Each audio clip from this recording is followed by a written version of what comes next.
Hey guys, welcome back to a new episode of the Robbie Episodes. I'm Jeff. I'm Ron. And Ron, I just wanted to tell you, and all of the non-fans out there not listening to this, today's episode is going to be lightning round as fuck because Jeff is going to Rogue One in T-minus an hour and 10 minutes, and yeah, that's happening. Dude, South Park has broken me in the best and worst way possible because every time I see a trailer for Rogue One, all I hear are the member berries talking about Star Wars. It's like, remember Darth Vader? I remember Darth Vader. He was fantastic. That's all I fucking hear now. I'll be curious to know how much he's actually in it. He's in the trailer, but I feel like that may be the only time you see him. I bet he's in the movie for a maximum of like 5 minutes. Yeah. That's what I'm kind of expecting. But yeah, Jeff has to go to Rogue One, so we're going to be balls to the wall.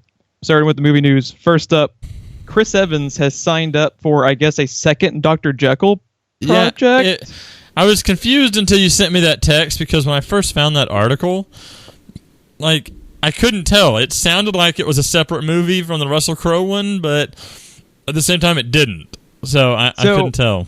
This is actually, from what I gathered, it is a separate one because this is a completely different director. It doesn't look like this is actually going to be part of the same universe as the Tom Cruise Mummy universe. What a weird property to have two competing. When's the last time there was a Dr. Jekyll, Mr. Hyde project, period? TV show, movie? I can't. I mean, he's always like a side character, like Leaving Extraordinary Gentleman or Van Helsing. He's always like a side character. He's never. Yeah, I mean, he wasn't even used in. He was barely even used, if at all. I can't really remember. I don't even know if Penny Dreadful used him, and that was like the perfect time for Dr. Jekyll to be. I don't know. Maybe the Nutty Professor or Jerry Lewis. Is that the last time? I mean, it's just really, really weird. This one does sound pretty cool because Chris Evans, the lead, the director is Ruben Fleischer, who directed Zombieland, one of our favorite movies the last few years. It's fantastic. I don't know. I just found that really, really odd. I mean, obviously, I would totally watch this one, and I'm also intrigued if they did end up doing a Russell Crowe one. Honestly, I'm more interested in The Mummy for Russell Crowe's Dr. Jekyll than anything. Right. Yeah, I don't know. It's just odd. Let's see. Next up, this is just a fantastic story that if you haven't read the article, you have to go seek out the quotes because they're all gold. So Ryan Gosling and Harrison Ford are, filming a little movie you might have heard of called Blade Runner 2049, which is a metal fucking title. I love that title. And Ryan Gosling got punched in the face. And since it was by Harrison Ford, I don't think I would ever wash that face again because you could always say I got fucking punched in the face by Han Solo. Yeah. Well, I was thinking Indiana Jones, which I think is what someone said to him was, "Dude, you got punched by Indiana Jones." Indiana Jones. But yeah. It's a great story. All of his quotes where he asked him, I'm going to paraphrase it, where he was like, he asked Harrison Ford where he got a sense of humor. And he went into Sears and couldn't find what he wanted, so he just grabbed something in a hurry or something like that. Yeah, he said he was in a bit of a hurry, so he just grabbed the first thing he saw. Yeah, I fucking love Harrison Ford, dude. One of the greatest human beings ever. Yeah, love Harrison Ford. That whole thing. Apparently, when they brought ice to Ryan Gosling's face before he could use it, Harrison Ford stuck his hand in it. Yes, yeah, dude. Oh man. The story's up on Collider. I encourage you, if you're listening, to read it because it's pretty humorous. It's great. It does spoil part of the movie though, because now we know they fight each other. Well, in one scene, I mean, when they announced Ryan Gosling was going to be in this, what are the odds Ryan Gosling, Mr. Perfect, is a replicant? 99% right. Right. He almost has to be. Yeah. So yeah. I don't know. It's really too bad that he's not a replicant with Russell Crowe. That's the only thing I have to say. Yeah.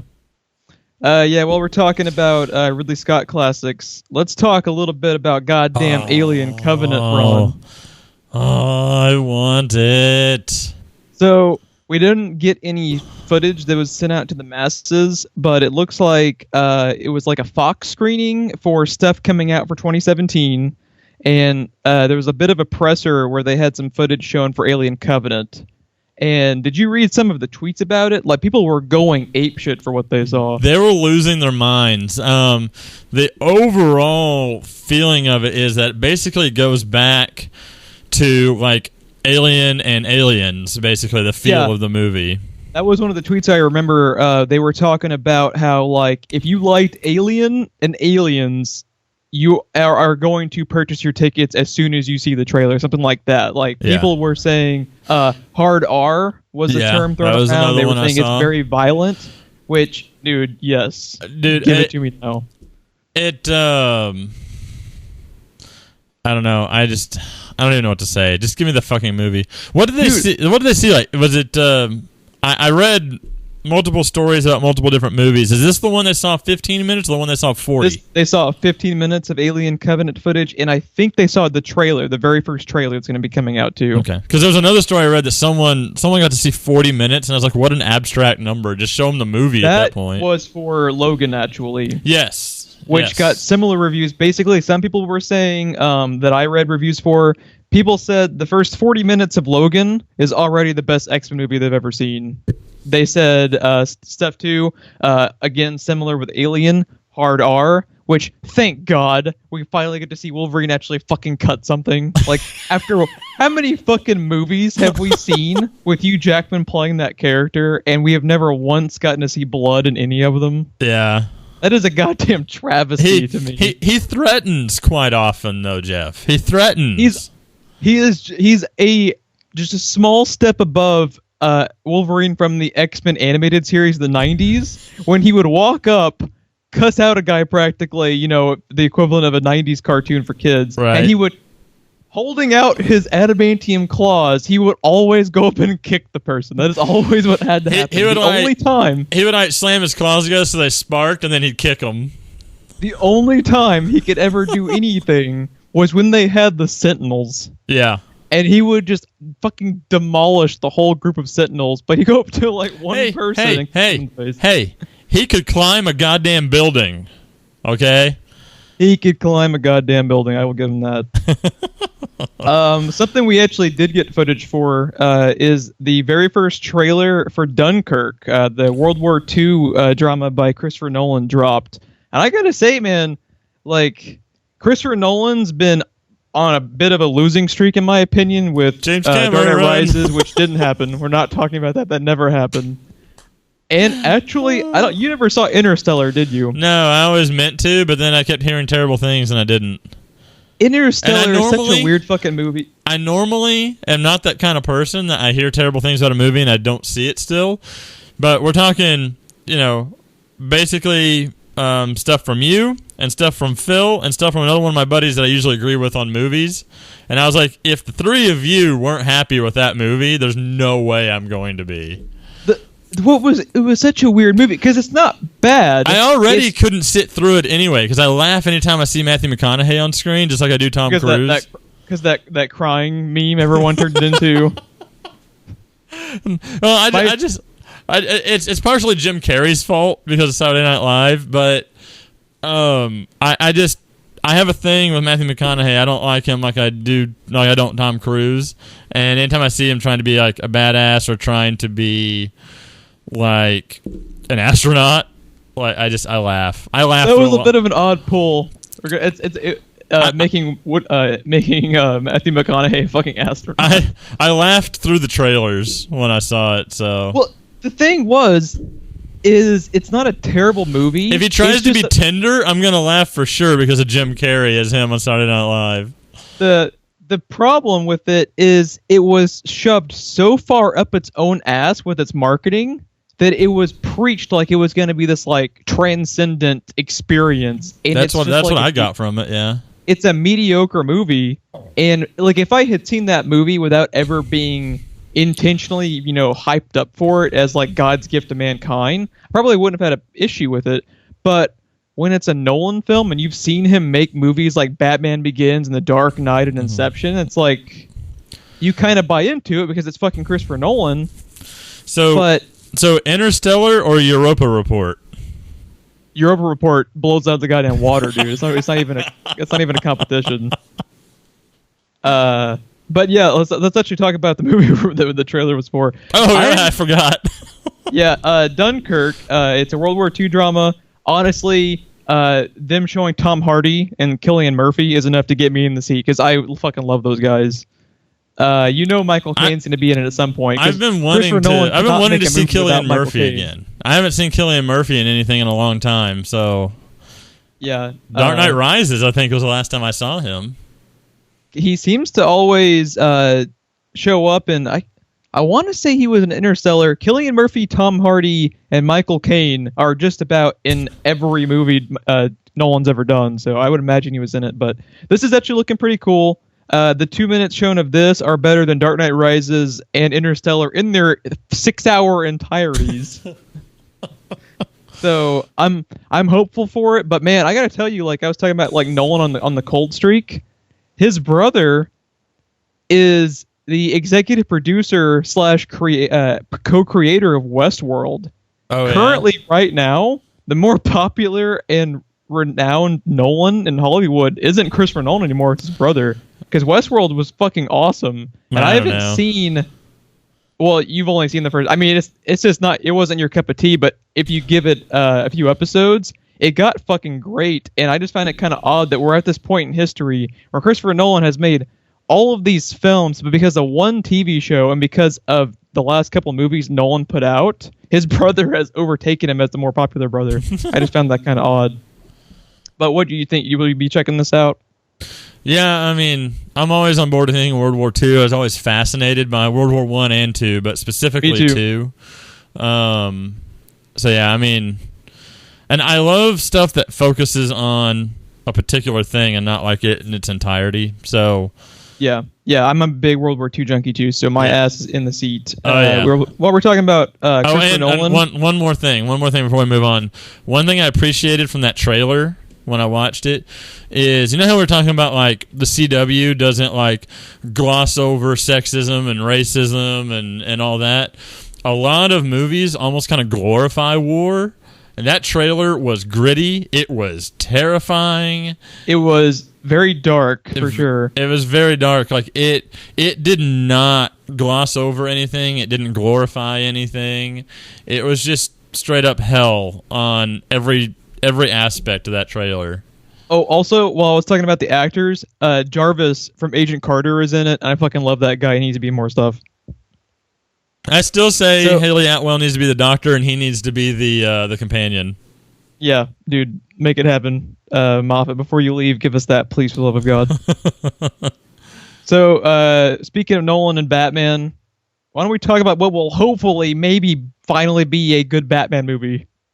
And that is Ben Affleck's solo one coming out, The Batman. Was that the confirmed title, right? Yes. I think that's what they're going with. The Batman. Only reason I remember that is your notes confused me. That's how I remember that. Oh, you didn't catch the capitalized T? Yeah, very subtle. Not this one, but last time when you said the Batman title I think confirmed. You were talking about it.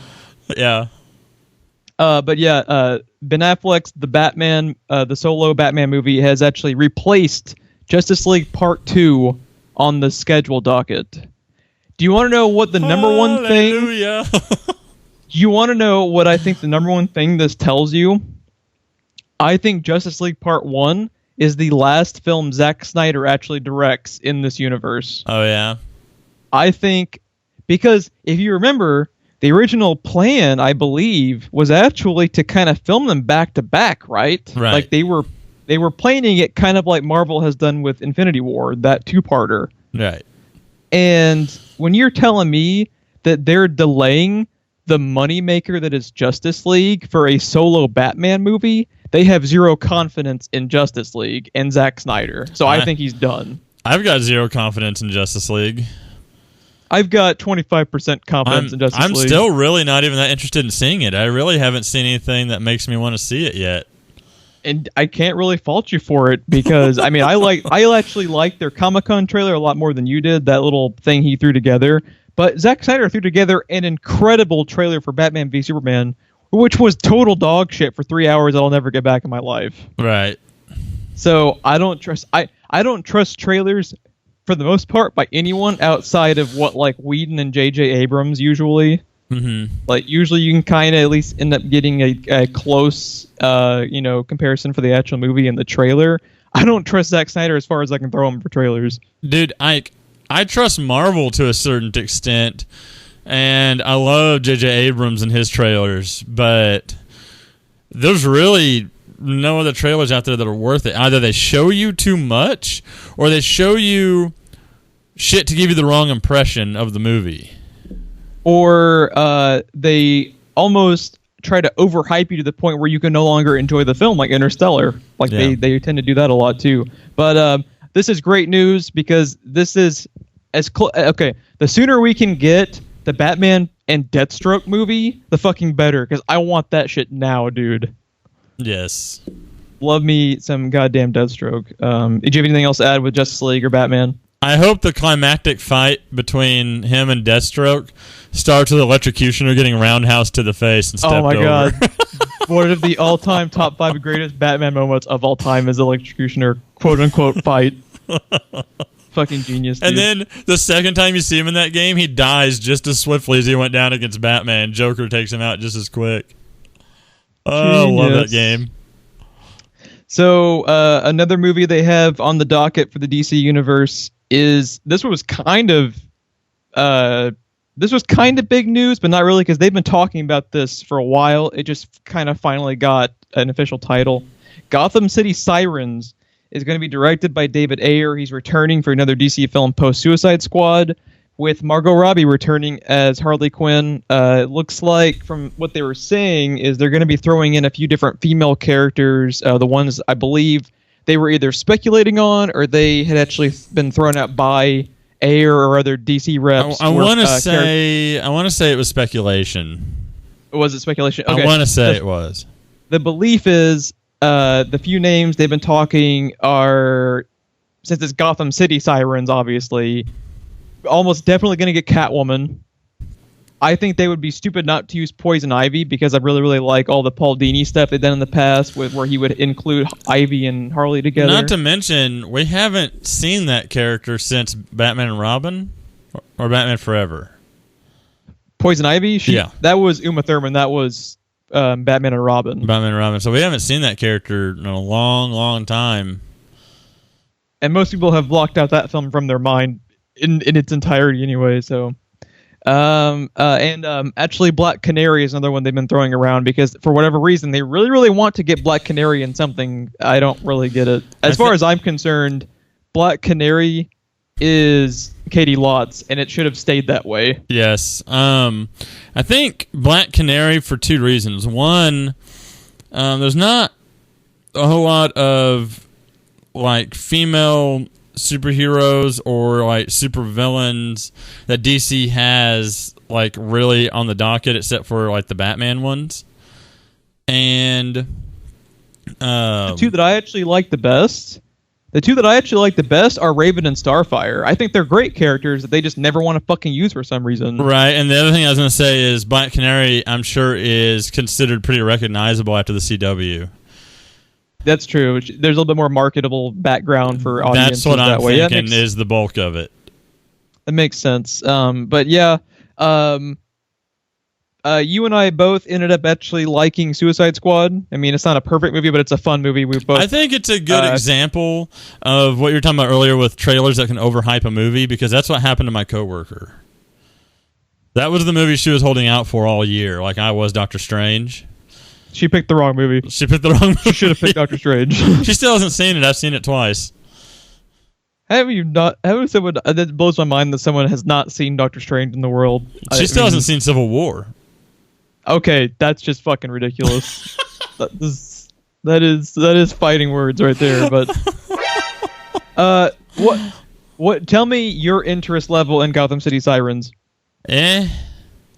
See, here's the thing with me is I like Suicide Squad, and the main reason I liked it, there were 3 reasons. The main 2 were Harley Quinn and Deadshot, and then to a lesser degree, but still because they didn't give him enough time, was Captain Boomerang. To me, those were the 3 notable characters in the movie. I would agree. The rest of them were underwritten, and I could fucking care less. But what this tells me is I actually think DC's doing something smart, is they're pushing Harley Quinn to the forefront, which I would like to see more of, because we've only gotten one interpretation of Harley Quinn on screen, and it was Margot Robbie's, which I actually thought she did a really, really good job. I like her performance a lot. I liked her. And I fucking hated their Joker, and they're pushing Harley Quinn to the forefront, and they're basically, from what I can tell, do you want to know what this makes me think of too? Is the comparison I can kind of think of is, do you know how the MCU has kind of turned Edward Norton's Hulk into the redheaded stepchild, and they kind of pretend it never happened? Yeah. I think Jared Leto's Joker could very easily go down as that sort of thing, where they kind of, okay, like when you want to talk about how you were talking about how Black Canary is very marketable right now. Yeah. With the first solo Batman movie, which at this point, since all the Zack Snyder projects are kind of a mess right now, and you don't really know. You and I like Suicide Squad. The majority of people crushed it and hated it. Yeah. And crucified that shit, especially in the reviewers. And you want to tell me in the very first Batman movie, they're going with Deathstroke and not an Oscar winner playing the Joker? I don't think we'll see Jared Leto's Joker again. And I'm actually glad. I don't think Jared Leto's a bad actor. I thought their entire approach to the character was a rushed mess. Well, remember, he was even pissed off when he saw the movie because he felt like that they cut out all the stuff that kind of justified his performance. And I haven't watched it, but apparently the extended cut of Suicide Squad didn't even bother adding in all of his content. Like, that's disturbing. Yeah. So, but it works for me because I honestly want to see more Harley Quinn. My main thing, if they don't have Paul Dini as a consultant on this, they're fucking stupid. That's my thing. Yeah. Because everything Paul Dini ever did in that cartoon with Poison Ivy and Harley Quinn was amazing gold. And awesome. It was all gold. Straight up gold. Another thing that makes me happy about the Gotham City Sirens is this the reported solo Harley Quinn movie that she was granted that has evolved basically into this? Yeah. So one thing I was kind of afraid of when I heard that she kind of marched into their office and said, I want my own movie, and they said okay, was... Hey, to be fair, if Margot Robbie marched into your office and demanded anything, you would give it to her immediately too. You're goddamn right. The thing that kind of worried me about that though is I don't want to get overdosed on Harley Quinn. I will get overdosed on Margot Robbie every day of the week. I don't know what the fuck you're talking about. I especially don't want general audiences that aren't that familiar with the character to get overdosed on her and not want her, and then we never see her again. So, okay, fair enough. But still, more Margot Robbie, the better. That is my motto now. Yeah, I don't know. I was a bit worried. It was not her performance or anything I thought that worried me. It was just I worry about every script that they have except for Wonder Woman, basically. I am terrified of the fucking Flash movie. Well, dude, so are the directors in Hollywood. I mean, they can't get a director, they can't get a writer. If they get a script, Geoff Johns throws it in the wastebasket. Like, it's just, I don't know. Yeah. The man, it's almost like there's such a mess. If we never got that Flash movie, I wouldn't be surprised. Yeah. Like, if you can't even get a director on the most marketable character out of the whole CW thing that like you were talking about, that's brutal, man. That's brutal. And even before the CW thing, it was a very recognizable character. Yeah, I mean, everybody knows who the Flash is, and they know that he runs really fast. And his parts in like the Suicide Squad thing was awesome. Oh, dude, I did not expect that at all. The Suicide Squad thing's awesome. His footage from the trailer, I actually like how they were calling him Barry Allen, but he might as well be Wally. Which, thank God, they were smart enough. Bless you, Geoff Johns, for someone saying, "Hey, maybe in the Justice League, we should have someone tell a fucking joke." Because no one got that memo in BVS. Why are they afraid to call him Wally, though? I think it's a CW. I think Barry Allen is what most people think of now when they think of the Flash. Now they have Wally in the show, and they're like, if only we had known, we would have just called him Wally. Right? Yeah. don't even get me started on the fucking Flash. I will have a heart attack. Now, one of the other DC movies that I actually have a lot of hope for, mainly because of its director and its star, is Aquaman. James Wan to me at this point. Hear me out. When I didn't even say anything. When I was talking about, I think Zack Snyder is done with these movies because they're gonna fucking kick his ass off of the projects. James Wan, I think, could easily end up being your director for Justice League Part 2. Because if you want to talk about a guy who can handle a clusterfuck, that Fast and the Furious 7 production, when Paul Walker, tragically died in the middle of their filming, and you end up watching that movie, and if you didn't really know he had died, they did such a good job rewriting it and using CGI and doubles and stuff, you really couldn't tell. And, I mean, like, most of the people didn't even want to finish the movie. Yeah. So, I think if you want to talk about a guy who can handle a lot of moving parts, a lot of just behind the scenes, just stuff going on that most of the people can't. James Wan, I think, would be a great choice. Yeah, I mean, I like him. I like the actors that are in the movie. I don't have a whole lot of confidence in any of their scripts.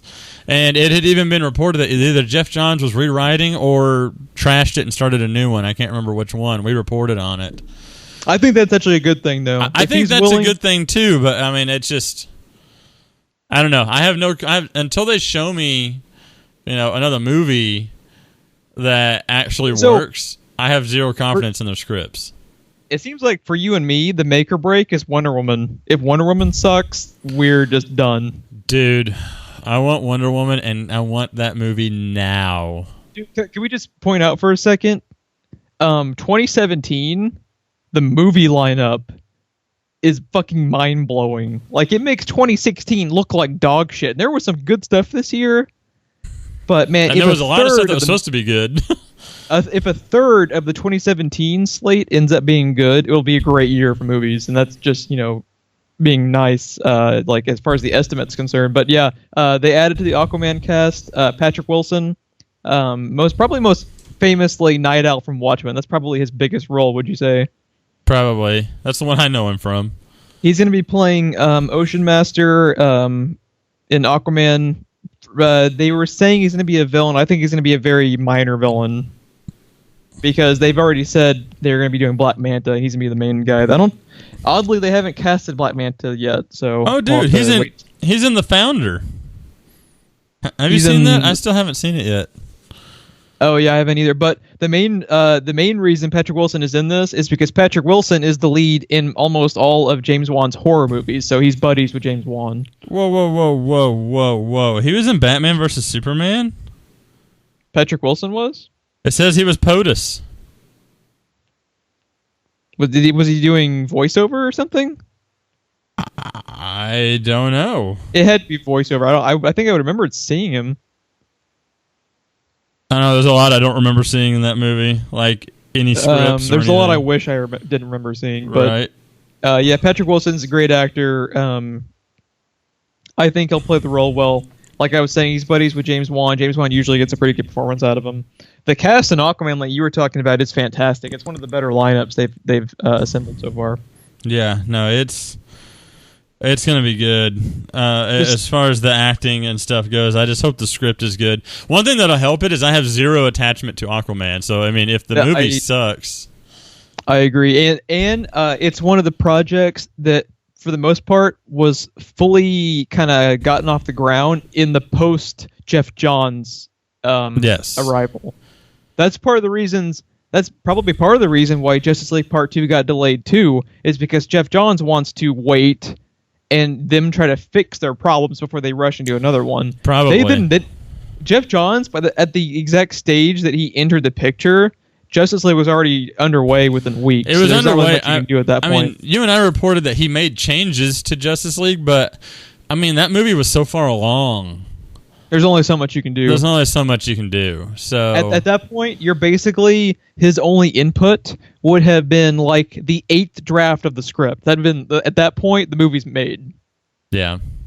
So yeah, we'll just have to. I don't know if it's anything like Batman vs Superman. I'm not even sure it had a script. I think they just did it on the fly. Yeah, and poorly. But yeah, now that we've gotten all the depressing movie news out of the way, Ron. Oh, dude. Spider-Man Homecoming. Oh my god. I need a moment. I need a few moments. I'm just gonna go watch it again on a loop with my pants off. Yeah, dude, it's like I can only like get up off the couch during the refractory period. Like that is it. Yeah. Yeah. Oh my god, dude. I don't even know where to begin. Oh. It's just so fucking awesome in every sense of the word. Just begin with Spider-Man. Fuck yes. That's where you need to begin. You and I actually speculated a few days before this came out about how much Vulture we'd be getting. We got a lot more Vulture than I thought we would. I did not think we would get him in that first trailer. I thought we might get Michael Keaton, but not the Vulture. Yeah, and you got full doses of action scenes with the Vulture. Like you got mostly it was him either flying or shooting like the laser cannon thing, but it looked pretty money. Yeah, I really like his mask design, where like he just has like the green eyes that are lights. His mask through. Was interesting to me because all the iterations of the character I'm familiar with in games and cartoons and everything, he never really has a mask. So yeah, that was they pretty adapted interesting. Really well. I really liked the comic callback too, of how he kind of has like the feathery neckline. Yes. Like that is such a cool little touch that they're so good at. Dude, his wings look fucking badass. They kind of remind me of like a cross between like the ones that you saw in Amazing Spider-Man 2 in the case and fucking is it Firefly from Arkham Knight? Yeah, you chase in the Batmobile. It reminds me like you take his pack and slam that onto the wings from Amazing Spider-Man 2, and you get the Vulture wings in this. Dude, we live in a world where the Vulture looks fucking money as hell. Dude, we live in a world where the Vulture is going to be the main villain in a movie, played by Michael fucking Keaton. Who knew? I also really liked the moment too. First of all, if you haven't seen the trailer, for the love of God, go watch the fucking trailer. But everything with Robert Downey is genius. Yes. Dude, fucking Kevin Feige and their whole casting department. Like we've talked before, but their amount of they actually screen tested Holland with Evans and Robert Downey before they casted him. Yes. But as far as on-screen time, he's had, what with Robert Downey, like 5 to 10 minutes? Something like that. And they act together like they've been working together for 6 movies. It's just ridiculous, man. Yeah, it's ridiculous. And, their casting department in general does not get paid enough. Because they have crushed every role. I mean, can you think of a particular role where the actor just did not fit? Yeah, if at any... Like, the casting department is so good... Most of the time, if there's an issue, it's because the scripts let down the actor, like with Eccleston. Yeah.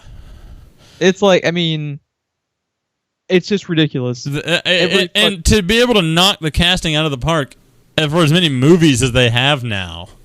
Doctor Strange specifically is impressive to me because they were able to draw in to a D-list Marvel character, like Oscar winner after Oscar winner after Oscar winner, with like Tilda Swinton and Chiwetel Ejiofor and all that. All of them. That tells you where comic book movies are right now because of Marvel.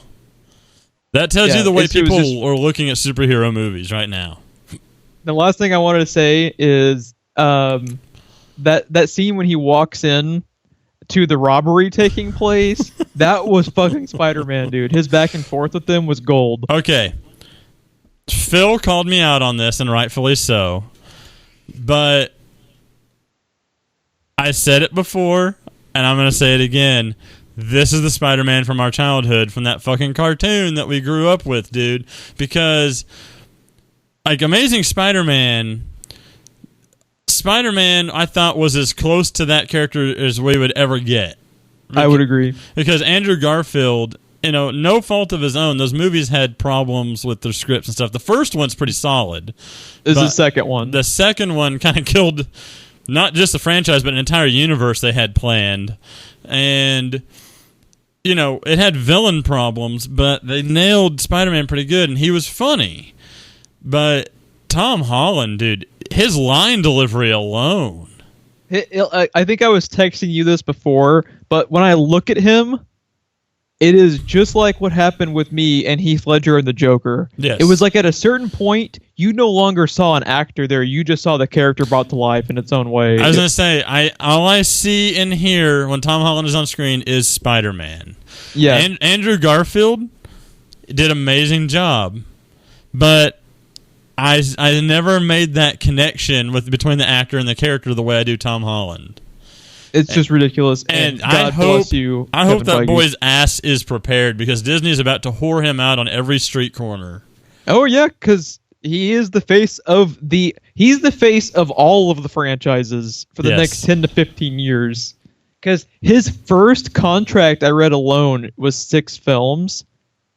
He's gonna triple that by the time they're done with him. Like, it's gonna be ridiculous. Do you realize that we may now get a Marvel Venom? Oh hell yeah, dude! It's gonna be fucking amazing. And you realize that we have the Punisher right now, and they have the rights to Blade but not using him. They have the rights to all these other characters that we saw handle the fucking Man-Spider. There's a slight, ever so small chance, maybe Man-Spider. Give me Mysterio. That's the one I really want to see. I've always wanted Mysterio. Yeah, give us Mysterio by someone from Game of Thrones, because that's usually how the casting works. Right. In Hollywood now. Jon Snow, why not? Yeah. God damn it! I want to do nothing more than stop our mediocre podcast just to go watch that beautiful goddamn trailer one more time. But yeah, we got a couple more. Was there anything else you wanted to masturbate about Spider-Man about? We don't have the time, unfortunately. Yeah. We could have done a sister podcast of just like, remember the Spidey Homecoming trailer? I will say this. My buddy at work, the thing he pointed out that's becoming cliche in Spider-Man is when he was trying to hold the ship together with the webbing. Yeah. In the trailer. And I was like, I don't give a shit. I'm sorry. I had that same thought, and then when I had that same thought, I was like, I'm being an asshole right now, so I'm not going to have that thought again. Well, here's the thing. Even though it's happened now for the 3rd time... Wow, apparently I didn't turn the sound off on the timer. Even though it's happening for the 3rd time now, it's still cool. I'm sorry. And we're gonna get some cool action scenes with like the web glider armpit things. I forget what they've been calling them, but yeah. But dude, like you pointed out before when we've had discussions about Spider-Man, he's basically second in strength only to the Hulk, and he has to hold it back. So they have to show you what he can fucking do. So. Yeah, at any point, Spider-Man could knock Dr. Octopus's face to Kingdom Come, and he just operates at like 50% capacity, not to murder people. Yeah. But yeah, we got a couple more news stories, and then we're out. Just because there was a lot of movie news. There wasn't jack shit in TV and gaming, but I went ahead and included these. This first one I found interesting for TV. Netflix cancels Marco Polo after a reported $200 million loss. Now that's chump change for Netflix, because I'm pretty sure Netflix is actually like Skynet. Netflix is probably what's going to end up happening to the world. But goddamn, dude, that is a lot of $8 a month subscriptions. $200 million. That hurts. Now, what was interesting is the reason the budget was as bad as it was because they actually were making it with, for whatever reason, they don't even really mesh, but what they were talking about was it was supposed to be Game of Thrones competition, because the budget for it was roughly the same as Game of Thrones, because Game of Thrones is estimated between like $9 and $10 million. Yeah. And that's what Marco Polo was. But the problem with this is, like, Marco Polo, I mean, it's not a property that's going to get you back your $200 million investment. No, it's a game you play in a swimming pool. Yeah. I mean, I'm not saying the show is bad. The show is, first of all, the show is done by Netflix. At the very minimum, it's like a 7.5 out of 10, I'm sure. I just haven't seen it. I've never seen it either. And that's part of we're part of the problem. But yeah, for like if you and I know you've had to kind of take a backseat a little bit because of your kids, but if it's a TV Hey, don't show you bring that them I'm into not this watching, asshole? What? I said, don't you bring them into this asshole? I wasn't negatively talking about it. I was just saying, if it's a TV show that my lazy ass TV watching self isn't watching, that's a problem. Right. But yeah, I just found that really interesting that they'd invested. Netflix has so much fucking money to burn, and they own the world so hardcore that they were able to lose $200 million in a TV show. How many subscribers do they fucking have? They don't get ad revenue. Where do they get all the money they have? And they're supposed to be doubling their original content again? They try to double it every year? I'm pretty sure the only explanation is they must have like slave labor camp blood diamond mines in the middle of like Africa. That is the only thing that makes sense. I don't get where they're getting their revenue stream from. I mean, do they have investors? How do they pay the investors? Human souls. That is what runs Netflix. You don't read the EULA when you sign up for your Netflix account, but you are being charged $9 a month to solely have your soul sucked away by Netflix. That is the only explanation for all of the fucking money they have. Yeah, I don't get it. They had enough money to buy exclusive rights to Disney shit because they about to have Civil War goes on to Netflix Christmas Day. Someone explain to me Netflixonomics because I don't get it. Yeah. I don't it's an anomaly.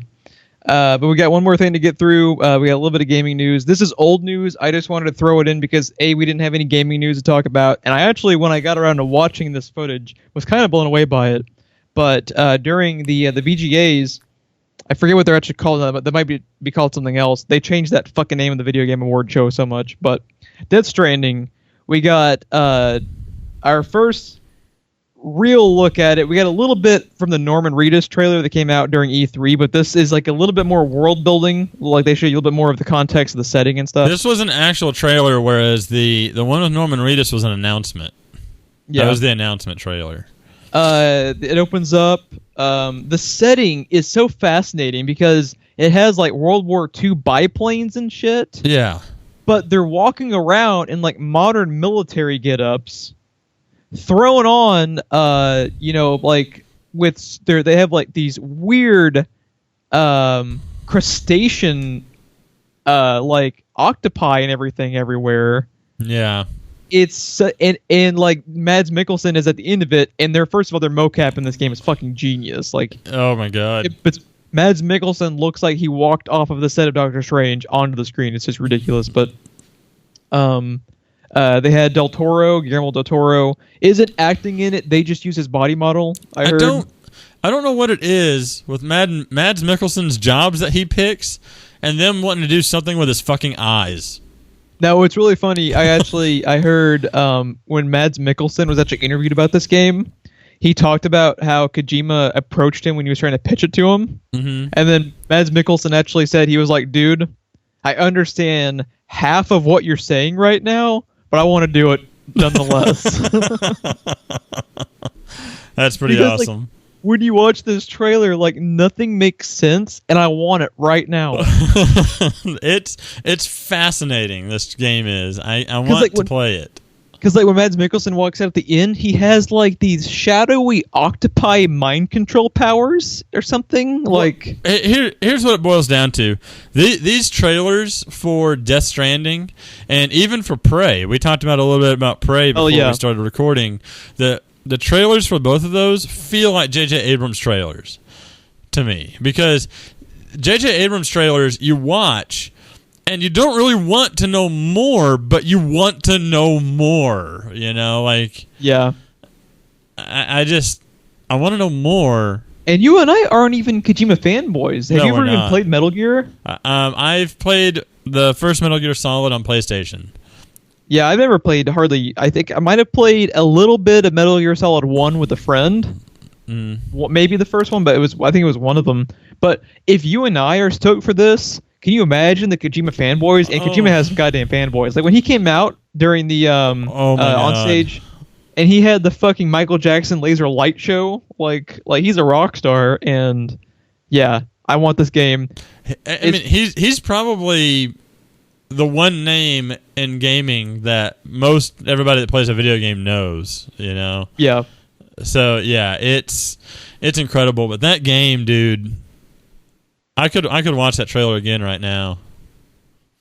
Yeah, I just love. And the music in the trailer is composed so well too. They had a great song picked for the original Norman Reedus trailer too. Yeah. Yeah.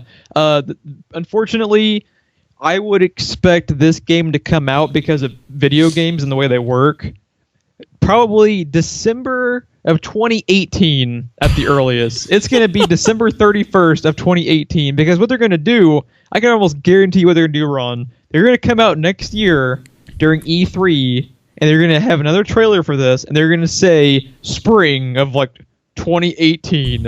And it's going to get delayed like 17 times until the last day of 2018. Because video game industry. Because video games. Hey, we give them shit for that. At least the video game industry, most of them make an attempt to delay the projects until they're done and good. The movie industry does the opposite. They most of the time they fly out that shit. I know Arkham Knight had the fiasco with the PC release, but the console releases, which was actually under their control, was a third-party company for the port. Yeah. Which they immediately threw under the fucking bus, if you remember. As they should. It was glorious. But remember, they delayed it like another year. And that game, I had no issues in it. That game was flawless when I played it. It crashed one time during like the 35 hours I played it. It worked beautifully. You couldn't even load up the fucking start menu on PC. Well, that's because you played it for 35 hours straight. Oh. Yeah. Was that what that smell was? Yeah, that was your console. That wasn't the game. Oh, okay. Okay, that makes a lot more sense. But yeah, that's all we got, guys. What's the runtime right now? We are 8 minutes over, so 40, 45. Hey, we'll go with it because Jeffrey's gonna go watch Rogue One. Let me know what you think, dude. The reviews that I've been hearing on Rogue One, it's interesting. Everybody likes it, but they either say Act 1 was the best, Act 2 was the best, Act 3 was the best. Okay, yeah, don't tell me more. Don't tell me more. I've not looked up anything at all having to do with it. But it's just fascinating to me because no one agrees on which part of the movie is the best, but they all agree that they fucking love the movie. Yeah, I've heard a lot of people say like this is arguably like the second or third best Star Wars movie, period. Like, yeah, and from that trailer, I find that kind of hard to believe. But you were like the one person in the universe that didn't like the Rogue One trailers. Yeah, but I know. I'm not a fan of the Hunger Games. You just don't. You like Star Wars in concept when it's used for games, but you do not really like the movies. You will go and watch movies, but you don't really like the movies. I mean, I think they're overrated for what they are. I would even agree with that. Movies. I like the movies. Yeah, Star Wars is its own thing, but yeah, we could have a whole. We've had an hour-long podcast on this. We could have a series of podcasts of Jeff telling Ron how he's wrong about Star Wars, but yeah, we'll save that for another day. I'm Jeff. I'm Ron. And we will see you guys next week. Maybe.